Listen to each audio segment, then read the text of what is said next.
السلام عليكم ورحمة الله وبركاته. بسم الله الرحمن الرحيم. الحمد لله رب العالمين. اللهم صل على محمد وعلى آل محمد كما صليت على إبراهيم وعلى آل إبراهيم إنك حميد مجيد. اللهم بارك على محمد وعلى آل محمد كما باركت على إبراهيم وعلى آل إبراهيم إنك حميد مجيد. أما بعد فإن خير الكلام كلام الله وخير السنن سنن محمد صلى الله عليه وسلم وشر الأمور محدثاتها وكل محدثة بدعة وكل بدعة ضلالة وكل ضلالة في النار. أعوذ بالله من الشيطان الرجيم. بسم الله الرحمن الرحيم. يا أيها الذين آمنوا اتقوا الله حق تقاته ولا تموتن إلا وأنتم مسلمين. ബഹുമാന്യരായ സഹോദരി സഹോദരങ്ങളെ, അല്ലാഹു സുബ്ഹാനഹു വ തആലയുടെ നിയമ നിർദ്ദേശങ്ങൾ കഴിവിൻ്റെ പരമാവധി ജീവിതത്തിൽ പാലിക്കാൻ ശ്രമിച്ചുകൊണ്ട് തഖ്വയോടെ ജീവിക്കണേ എന്ന് പ്രത്യേകമായി ഓർമ്മപ്പെടുത്തുകയാണ്. അല്ലാഹു സുബ്ഹാനഹു വ തആല നമുക്കെല്ലാം തൗഫീഖ് പ്രദാനം ചെയ്യുമാറാവട്ടെ. സൂറത്തുൽ ത്വാഹയിലെ 108 മുതലുള്ള ആയത്തുകളാണ് ഇനി നമുക്ക് പഠിക്കാനുള്ളത്. അഊദു ബില്ലാഹി മിനശ് ശൈത്വാനിർ റജീം. ബിസ്മില്ലാഹിർ റഹ്മാനിർ റഹീം. يومئذ يتبعون الداعي لا عوج له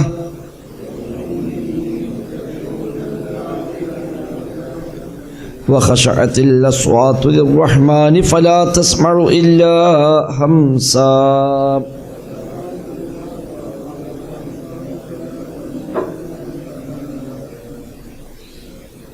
يومئذ لا تنفع الشفاعة إلا من أذن له الرحمن ورضي له قولا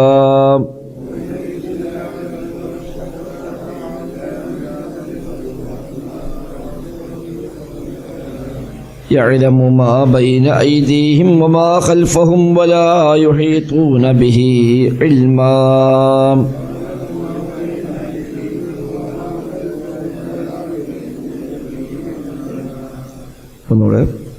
يومئذ يتبعون الداعي لا عوج له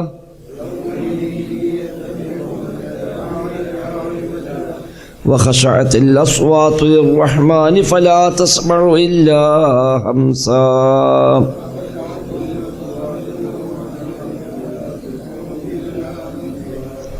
يومئذ لا تنفع الشفاعة إلا من أذن له الرحمن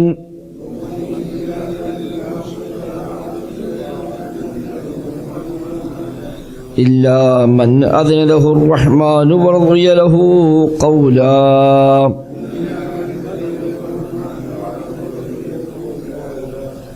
يعلم ما بين أيديهم وما خلفهم ولا يحيطون به علما.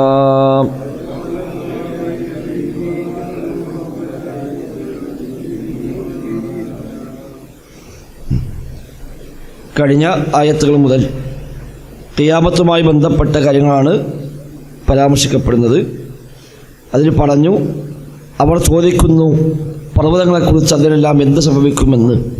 അതൊക്കെ റബ്ബ് പൊടിപൊടിയാക്കി കളയുമെന്ന് പറയുക. എന്നിട്ട് ഈ ഭൂമിയെ സമനിരപ്പായ ഭൂമിയാക്കി മാറ്റും.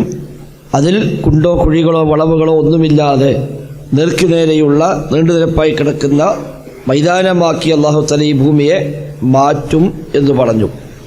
അതിൻ്റെ തുടർച്ച തന്നെയാണ് യൗമഇദ യത്തബിഉന ദാഇയ ലാ ഇവജ ലഹു. യൗമഇദ അന്നേ ദിവസം യത്തബിഉന ദാഇയ യത്തബിഉന അവർ പിന്തുടരും, പിൻപറ്റും, അദ്ദാഇയ വിളിക്കുന്നവനെ, ക്ഷണിക്കുന്നവനെ അവർ പിൻപറ്റുന്ന ദിവസമാണത്. യൗമഇദ യത്തബിഉന ദാഇയ, ഒരു ദാഇ, ഒരു വിളിക്കുന്നവൻ, ആ വിളിക്കുന്നവൻ ഉത്തരം ചെയ്തുകൊണ്ട് അതിനെ പിൻപറ്റിപ്പോകുന്ന ദിവസമാകുന്നു അത്.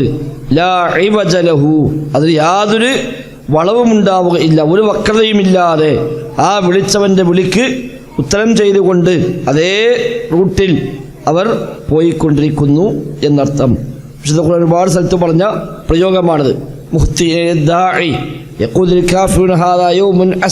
എന്ന് സൂറത്തുൽ ഖമറിൽ കാണാം. അന്ന് മുഹ്തിഈന കഴുത്ത് നീട്ടിപ്പിടിച്ചുകൊണ്ട് അവർ വരും. ഇലദ്ദാഇ, വിളിച്ചവനിലേക്ക്, വിളിക്കുന്നവനിലേക്ക്. ഏതോ ഒരു വിളി കേട്ടിട്ട് ആ വിളിച്ചവന് നേരെ ചെല്ലുന്നത് പോലെയാണ് പോവുക. വ്യത്യസ്തമായ ആയത്തുകൾ അല്ലാഹു തആല ഈ ആശയം പഠിപ്പിക്കുന്നുണ്ട്. അപ്പോൾ ഒരു വിളി ഉണ്ടായതുപോലെ, അതെ, പിന്നെ രണ്ടാമത്തെ കൂത്തായിരിക്കാം ഒരു പക്ഷേ അത്.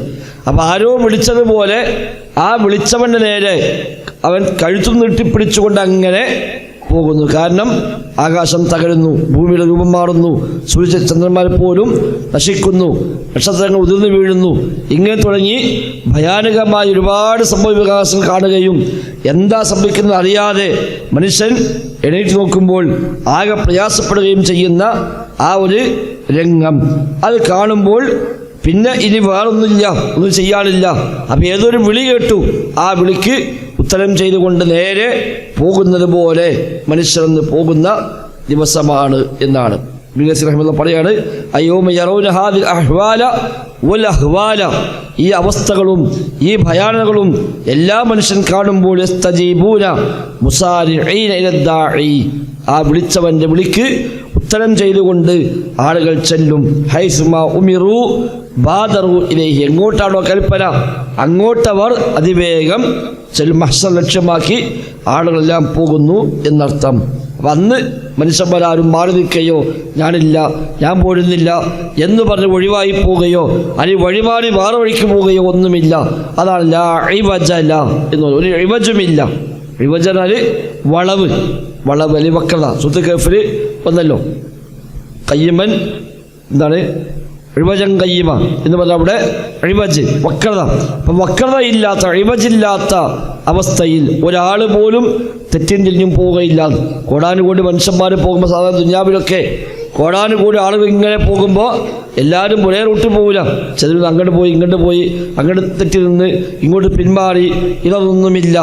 എത്ര കോടി മനുഷ്യന്മാരുണ്ടെങ്കിലും അവരെല്ലാവരും ആ ഒരേ ലക്ഷ്യസ്ഥാനത്തേക്ക് എല്ലാവരും പോവുകയാണ്. ലാ ഇവജ ലഹു, അതിൽ യാതൊരു വക്രതയും ഉണ്ടാവുകയില്ല, ഒരു വളവും ഉണ്ടാവുകയില്ല. ഒരാളും അതിൽ നിന്ന് തെന്നിമാറി മറ്റു വഴിയിലേക്ക് പോവുകയില്ല. ലാ യമീലൂന അൻഹു എന്നാണ് ഇമാം ഖത്താദ റഹിമഹുല്ലാ കൊടുക്കുന്ന തഫ്സീർ. താബിഈയാണ് ഇമാം ഖത്താദ. അദ്ദേഹം ലാ യമീലു അൻഹു, ആ ഒരു വഴിയിൽ നിന്ന്, ലക്ഷ്യത്തിൽ നിന്ന് അവർ അങ്ങോട്ടും ഇങ്ങോട്ടും ചായുന്നു പോലുമില്ല. കൃത്യമായി മഹ്ശർ ലക്ഷ്യമാക്കി അവരെല്ലാവരും പോകുന്ന ദിവസമാണത്. യൗമഇദിൻ യത്തബിഊന ദാഇയ ലാ ഇവജ ലഹു, അന്നേ ദിവസം അവർ ആ വിളിച്ചവനെ പിന്തുടരും. ലാ ഇവജ ലഹു, യാതൊരു വളവുമില്ലാതെ, ഒരു വക്രതയുമില്ലാതെ. വഖശഅത്തുൽ അസ്വാതു ലിർറഹ്മാൻ ഫലാ തസ്മഉ ഇല്ലാ ഹംസ. വഖശഅത്തുൽ അസ്വാത്, ശബ്ദങ്ങളെല്ലാം കീഴൊതുങ്ങിക്കഴിഞ്ഞു. ഖശഅ, കീഴ്പ്പെട്ടു, കീഴൊതുങ്ങി. അൽ അസ്വാത്തു, സൗത്തുകൾ, ശബ്ദങ്ങൾ. സൗത്തും ജംആണ് അസ്വാത്ത്. വഖശഅത്തുൽ അസ്വാത്ത്, ശബ്ദങ്ങളെല്ലാം കീഴൊതുങ്ങിയിരിക്കുന്നു. ലിർറഹ്മാൻ, റഹ്മാന് കീഴ്പ്പെട്ടിരിക്കുന്നു എല്ലാം, ഒരാളും മിണ്ടുന്ന പോലുമില്ല എന്നർത്ഥം. എല്ലാ ശബ്ദങ്ങളും അവിടെ അടങ്ങി, ഒരാളും പിന്നെ വർത്താനമില്ല, എന്തെങ്കിലും ചോദ്യമില്ല. ഈ കോടാനുകോടി മനുഷ്യന്മാരും ജിന്നുകളും അതേപോലെ പിശാചുക്കളും മലക്കുകളും എല്ലാം കൂടെ ഒരുമിച്ച് കൂടിയിട്ടും ഒരക്ഷരം അവിടെ ഒരാളും മിണ്ടുക ഇല്ല.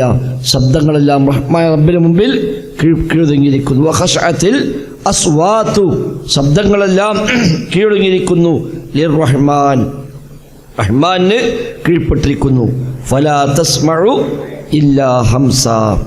ഫലാ തസ്മഉ, അന്ന് നീ കേൾക്കയില്ല. ഇല്ലാ ഹംസ, ഹംസല്ലാതെ, നെടുവീർപ്പുകൾ, നെടുവിശ്വാസങ്ങൾ, പതുങ്ങിയ ശബ്ദങ്ങൾ, അതൊക്കെ ഹംസ് എന്ന് പറയാം. ഹംസ്, പതുങ്ങിയ ശബ്ദം, മുറുമുറുക്കുക, അതല്ലെങ്കിൽ പിന്നെ ശ്വാസമയക്കുന്ന ശബ്ദം, ചെറിയ കാലടിയുടെ ശബ്ദം, ഇത്തരം ശബ്ദങ്ങളൊക്കെയാണ് ഹംസ് എന്ന പദം ഉപയോഗിക്കുക. സൗത്തുൽ ഖഫീന, അസ്സൗത്തുൽ ഖഫിയ്യു, ഗോപ്യമായ ശബ്ദം, അക്ഷരം വ്യക്തമാവാതെ അടക്കി പിടിച്ചു പറയുന്ന ഈ ചെറിയ ചെറിയ ഈ കുശുകുശു പറയുക, അതിലൊക്കെയാണ് സാധാരണ ഹംസ് എന്ന പദം ഉപയോഗിക്കാറുള്ളത്. അസ്വാത്തുൽ അഖ്ദാം എന്ന് നൽകപ്പെട്ടിട്ടുണ്ട്. കാലടിയുടെ ശബ്ദം, ഈ മനുഷ്യന്മാരെല്ലാം നടന്നു പോകുമ്പോണ്ടാകുന്ന ആ കാലടി ശബ്ദമല്ലാതെ മറ്റൊന്നും കേൾക്കുന്നില്ല എന്നും അതിന് വ്യാഖ്യാനിച്ചവരെ കാണാൻ കഴിയുന്നു. ഇബ്നു അബ്ബാസ് ഒക്കെ പറഞ്ഞതാണ് വത്ത് അൽ അഖ്ദാമിനാണ്, ഈ ചവിട്ടിന്റെ ശബ്ദം കേൾക്കുമെന്നല്ലാതെ മറ്റൊന്നുമില്ല. മറ്റൊരു ഇപ്പോൾ ഇബ്നു അബ്ബാസ് പറഞ്ഞത് അസ്സൗത്തുൽ ഖഫി, സ്വകാര്യമായ ഗോപ്യമായ ശബ്ദം, അതാണ് ആകെ ഉണ്ടാവുക. അതല്ലാത്ത ശബ്ദം പോലും അവിടെ കാണാൻ സാധ്യമല്ല. പൂർണ്ണമായും ശാന്തമായ, ഒരാളും ഒന്നും പറയാത്ത ദിവസം. സൂറത്തുൽ ഹൂദിൽ കാണാം യൗമ യഅതി ലാ തകല്ലമു നഫ്സുൻ ഇല്ലാ ബിഇദ്നി ഫമിൻഹും ശഖിയ്യും വസഈദ്. യൗമ യഅതി, ആളുകളെല്ലാം വരുന്ന ആ ദിവസം, ലാ തകല്ലമു നഫ്സുൻ, ഒരാളും മിണ്ടുക ഇല്ല, ഇല്ലാ ബിഇദ്നിഹി, അള്ളാഹുവിൻ്റെ അനുമതി പ്രകാരമല്ലാതെ ഒരാളും സംസാരിക്കുക പോലുമില്ല. അപ്പം മഹ്ശറിലേക്ക് വരുന്ന ആ സന്ദർഭത്തിൽ യാതൊരു സംസാരവുമില്ല, ഒരാളും ഒന്നും മിണ്ടുന്നില്ല. എല്ലാവരും ബേജാറായി പേടിച്ച് എല്ലാ ശബ്ദങ്ങളും കീഴൊതുങ്ങി നിൽക്കുകയാണ്. ദുനിയാവിൽ തന്നെ അങ്ങനെയാണല്ലോ, വല്ലാതെ പേടിച്ചാൽ പിന്നെ താവുന്നതല്ലോ. പേടിച്ചു കഴിഞ്ഞാൽ മിണ്ടാൻ കഴിയില്ല. രാത്രി കള്ളന്മാർ വന്നു കേട്ടാൽ പിന്നെ ഒന്നും കഴിയൂല, ആകെ നാവൊക്കെ പാടെ ഇറങ്ങിപ്പോയ പോലെ തോന്നും. മനുഷ്യനെ വല്ലാതെ ബേജാറായി കഴിഞ്ഞാൽ പിന്നെ സംസാരിക്കാൻ കഴിയാത്ത അവസ്ഥ ദുനിയാവിൽ തന്നെ ഉണ്ട്. അവിടെ എല്ലാം റഹ്മാനായ റബ്ബിനെ കീഴൊതുങ്ങിയിരിക്കുന്നു. ഒരക്ഷരം പുറത്തേക്ക് പറയാൻ അനുവാദമില്ല, പെർമിഷനില്ല, മിണ്ടുകയില്ല.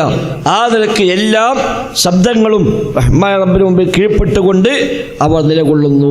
ഫലാ തസ്മഉ ഇല്ലാ ഹംസ, നെടുവീർപ്പുകളല്ലാതെ, അതല്ലെങ്കിൽ ഗോപ്യമായ ചില അടക്കിപ്പിടിച്ച ശബ്ദങ്ങളല്ലാതെ മറ്റൊന്നും അവിടെ കേൾക്കുകയില്ല. യൗമഇദിൻ ലാ തൻഫഉ ശഫാഅ, യൗമഇദിൻ അന്നേ ദിവസം, ലാ തൻഫഉ ശഫാഅ, ശഫാഅത്ത് ഉപകാരപ്പെടുകയുമില്ല. അന്ന് ലാ തൻഫഉ ശഫാഅ, ശഫാഅത്ത് ഉപകാരപ്പെടുകയില്ല. ഇല്ലാ മൻ അദിന ലഹു റഹ്മാൻ, റഹ്മാൻ റബ്ബ് അനുവാദം നൽകിയവർക്കല്ലാതെ യാതൊരു ശുപാർശയും അവിടെ ഉപകാരപ്പെടുകയും ഇല്ല. ശഫാഅത്തുണ്ട്, പക്ഷേ അല്ലാഹു തആലയുടെ പെർമിഷൻ വേണം. പലപ്പോഴും നമ്മൾ പറഞ്ഞ പോലെ അവിടെ 3 തരത്തിലും പെർമിഷൻ വേണം. ആര് ചെയ്യണം, ആർക്ക് വേണ്ടി ചെയ്യണം, എന്തിനു വേണ്ടി ചെയ്യണം, ഇത് 3നും അള്ളാഹുവിൻ്റെ അനുവാദം വേണം. ആര് ചെയ്യണം അള്ളാഹ് തീരുമാനിക്കും.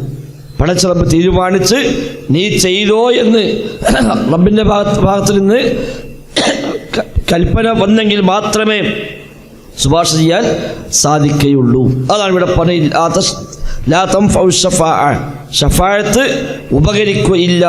ഇല്ലാ മൻ അദിന ലഹു റഹ്മാനു, റഹ്മാനായ റബ്ബ് അനുവാദം നൽകിയവൻക്കല്ലാതെ, ഇല്ലാ മൻ ഒരുത്തന്നല്ലാതെ, അദിന ലഹു അവൻ അല്ലാഹു സമ്മതം കൊടുത്തിരിക്കുന്നു, അർ റഹ്മാൻ, വറളിയ ലഹു അവന് തൃപ്തിപ്പെടുകയും ചെയ്തിരിക്കുന്നു, ഖൗല വാക്കാൽ തൃപ്തിപ്പെടുകയും ചെയ്തിരിക്കുന്നു.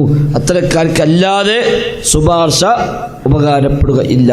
മൻദല്ലദീ യശ്ഫഉ ഇൻദഹു ഇല്ലാ ബിഇദ്നിഹി എന്ന ആശയം, അവൻ്റെ അനുമതി പ്രകാരമല്ലാതെ ആരുണ്ട് ശുപാർശ ചെയ്യുക.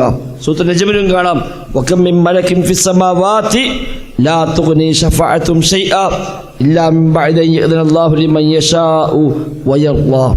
വകം മിൻ മലകിൻ ഫിസ് സമാ, ആകാശലോകത്ത്, വകം മിൻ മലകിൻ ഫിസ് സമാവാതി, ആകാശങ്ങളിൽ എത്രയെത്ര മലക്കാണുള്ളത്, അവരൊക്കെ തന്നെയും ലാ തുഗ്നി ശഫാഅതുഹും ശൈഅ, അവിടെയൊന്നും ശുപാർശകൾ യാതൊരു ഉപകാരവും ചെയ്യുകയില്ല.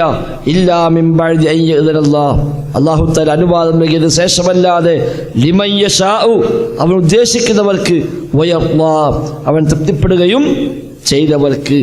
അപ്പോൾ അതിനുശേഷം മാത്രമേ ശുപാർശയുള്ളൂ. സൂറത്തുൽ സബയിൽ കാണാം വലാ തൻഫഉ ശഫാഅതു ഇൻദഹു ഇല്ലാ ലിമൻ അദിന ലഹു വലാ തൻഫഉ ശഫാഅതു ഇൻദ, അല്ലാഹുവിന്റെ പക്കൽ ശുപാർശ ഉപകരിക്കുകയില്ല, ഇല്ലാ ലിമൻ ഒരുത്തന്നല്ലാതെ, അദിന ലഹു അവൻ അല്ലാഹു തആല അനുവാദം നൽകിയിരിക്കുന്നു, അത്തരക്കാർക്കല്ലാതെ ശുപാർശ ഉപകരിക്കുകയില്ല.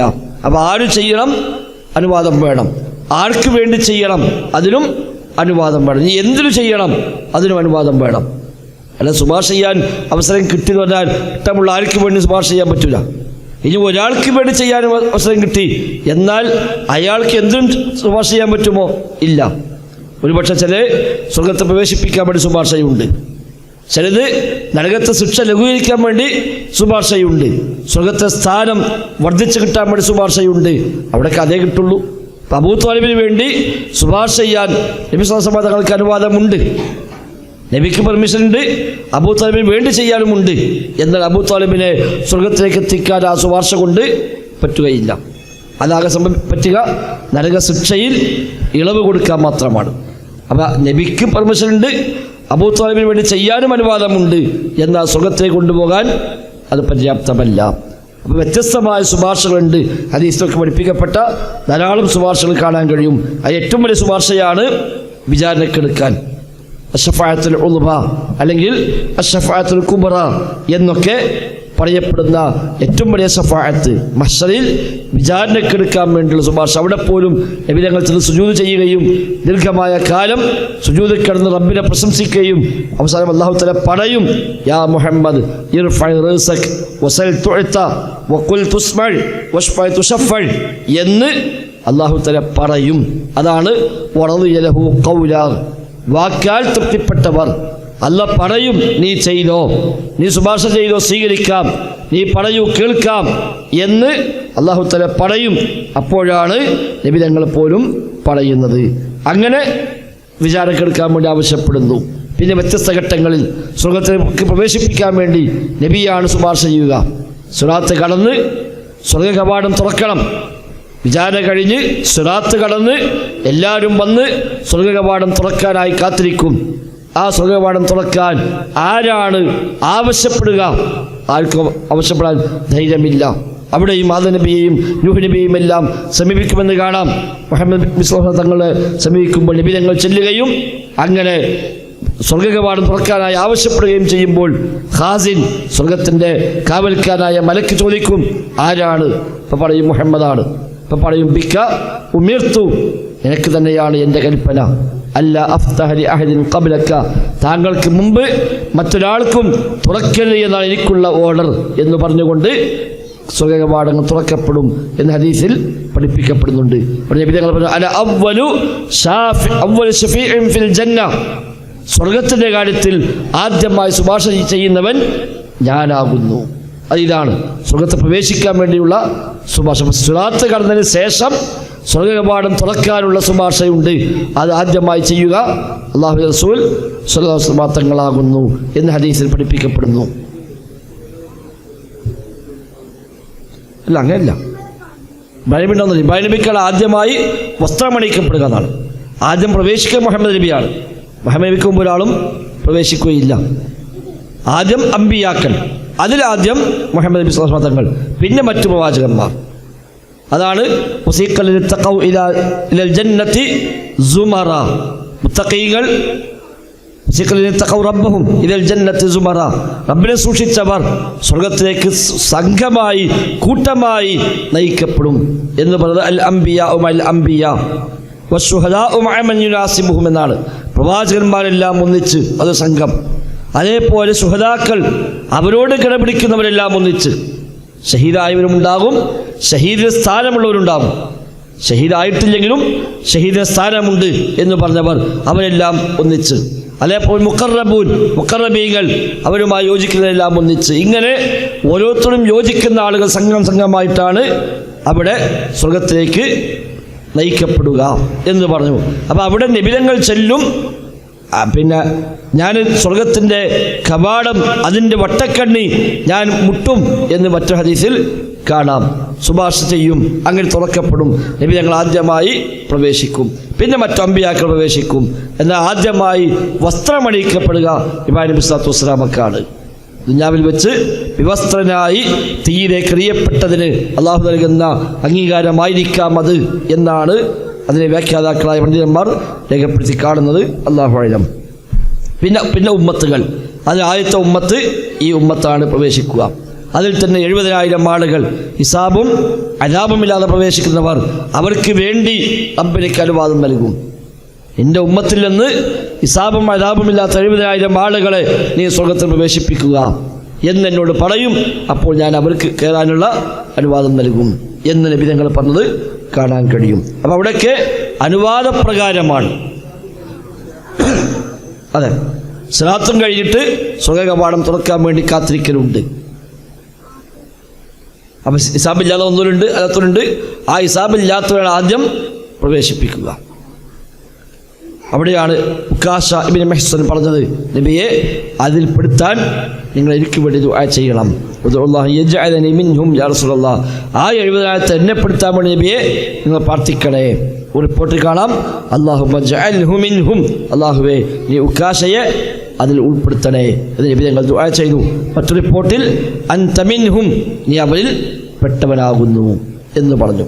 ആ സന്തോഷ വാർത്ത കിട്ടിയ ഏക മനുഷ്യൻ അദ്ദേഹമാണ്. അപ്പോൾ ഫഖാമ ഇലൈഹി റജുലുൻ, വേറൊരാൾ എഴുന്നേറ്റു, അദ്ദേഹം നബി എനിക്ക് വേണ്ടി ദുആ ചെയ്യണം. അപ്പം നബി ഞങ്ങൾ പറഞ്ഞു, സബഖക ബിഹാ ഉക്കാശ, ആ ചാൻസ് ഉക്കാശ കൊണ്ടുപോയി എന്ന് പറഞ്ഞു. അത് ഇനി ഇല്ല, ഇനി അങ്ങനെ ഇല്ല. കാരണം അർത്ഥം എണീക്കും അവരർത്ഥമില്ല. മാത്രമല്ല ശറഹിൽ കാണാം, ഒരുപക്ഷെ ഈ മനുഷ്യൻ അതിൽ പെട്ടവനല്ല, അദ്ദേഹം ഹിസാബും അദാബും ഇല്ലാതെ കയറുന്നവനല്ല എന്നൊരു പക്ഷെ നബിക്ക് അറിയിപ്പ് ലഭിച്ചിട്ടുണ്ടാവാം.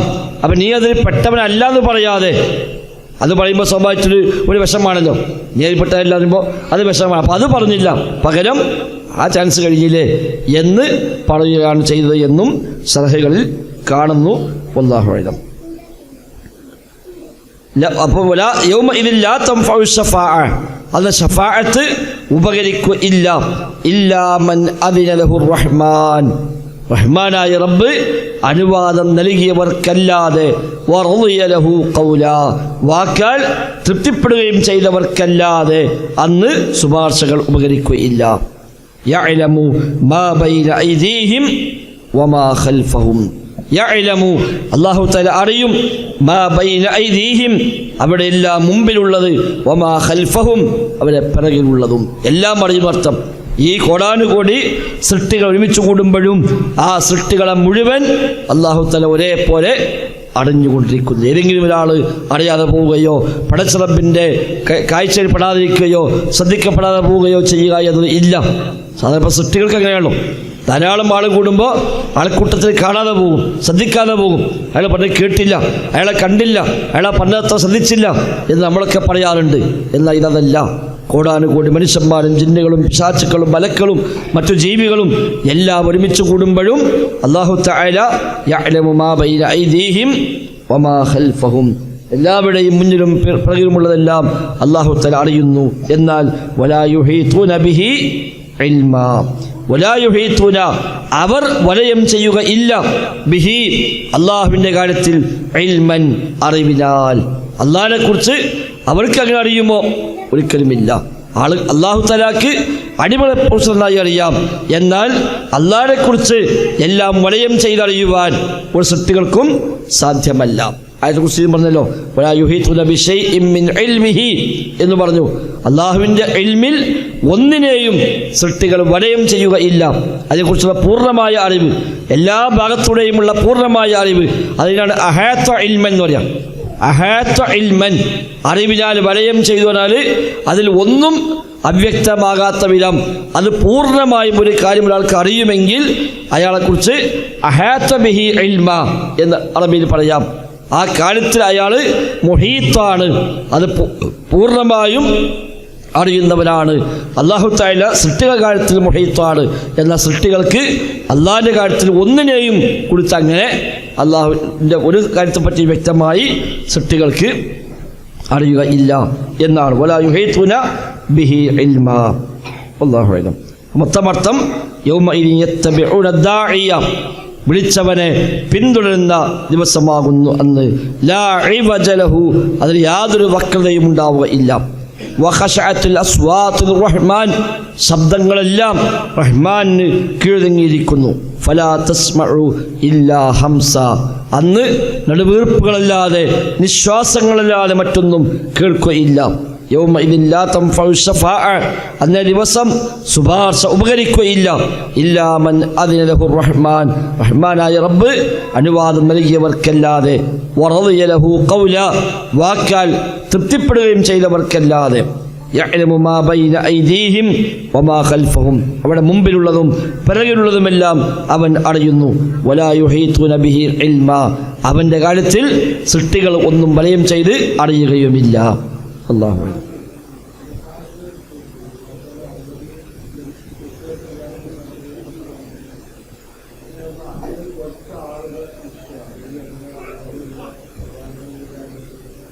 അത് ആർക്കെല്ലാം ശുപാർശകരവാദം ലഭിക്കും? പ്രവാചകന്മാർ ശുപാർശ ചെയ്യും, എല്ലാ അമ്പിയാക്കളും. മലക്കുകൾ ശുപാർശ ചെയ്യും.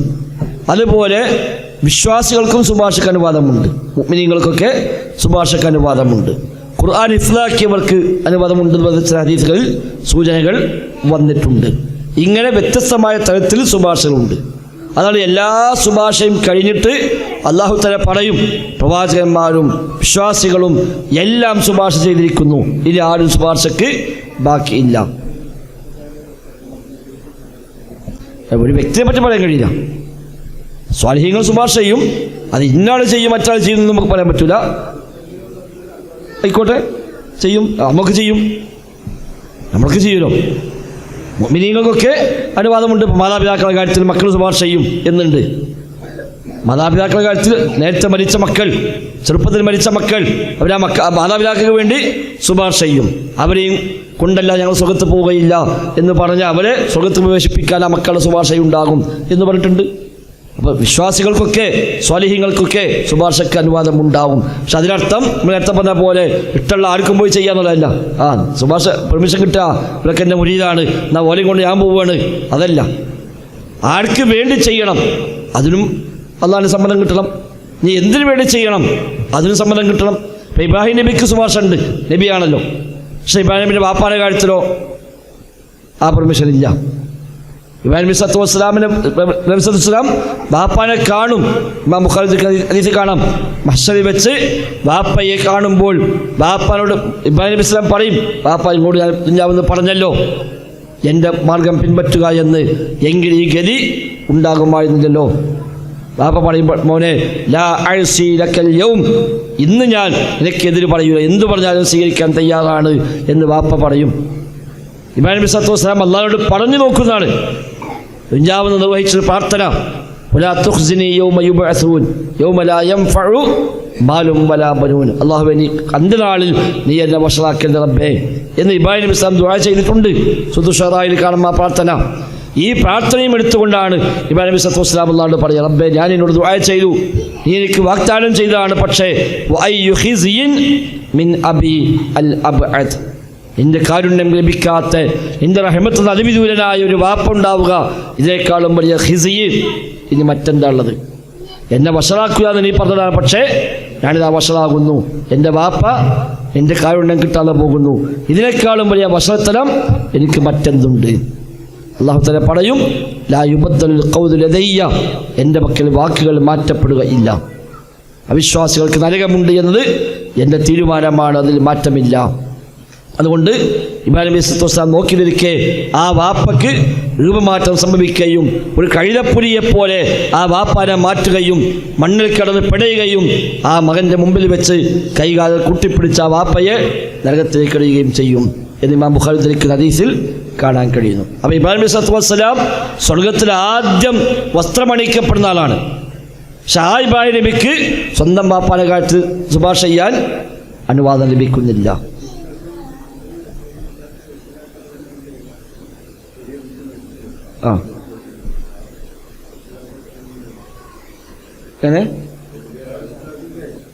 വിശ്വാസികൾ ബാധകമല്ല, അവിശ്വാസികൾക്ക് ബാധകമല്ല. വിശ്വാസികൾക്ക് ഏത് ശഫായത്തും ഉള്ളൂ. മാതാപിതാക്കൾ അവിശ്വാസികളാണെങ്കിൽ അവിടെ ശുപാർശയില്ല. കുട്ടികൾക്ക് ഒരു ഇളവുണ്ടാവും എന്നാണ് പൊതുവെ മനസ്സിലാകുന്നത്. അത് വ്യത്യസ്തമായ വീക്ഷണങ്ങൾ അഹ്ലു സുന്നക്ക് ആവശ്യത്തിലുണ്ട്. ഏതായാലും മാതാപിതാക്കൾ അവിശ്വാസികളാണെങ്കിൽ അവർക്ക് ഇതൊന്നും ഈ ആനുകൂല്യമൊന്നും ഇല്ല. അല്ലാഹു അക്ബർ. ബിസ്മില്ലാഹിർ റഹ്മാനിർ റഹീം. يومئذ يتبعون الداعي لا عوج له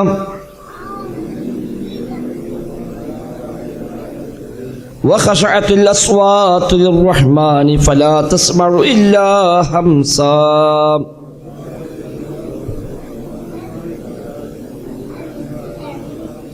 يومئذ لا تنفع الشفاعة إلا من أذن له الرحمن ورضي له قولا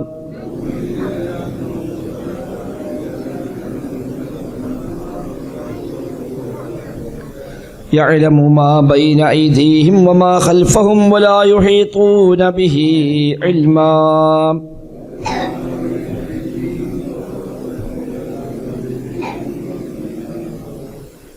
سبحانك اللهم وبحمدك السلام عليكم ورحمة الله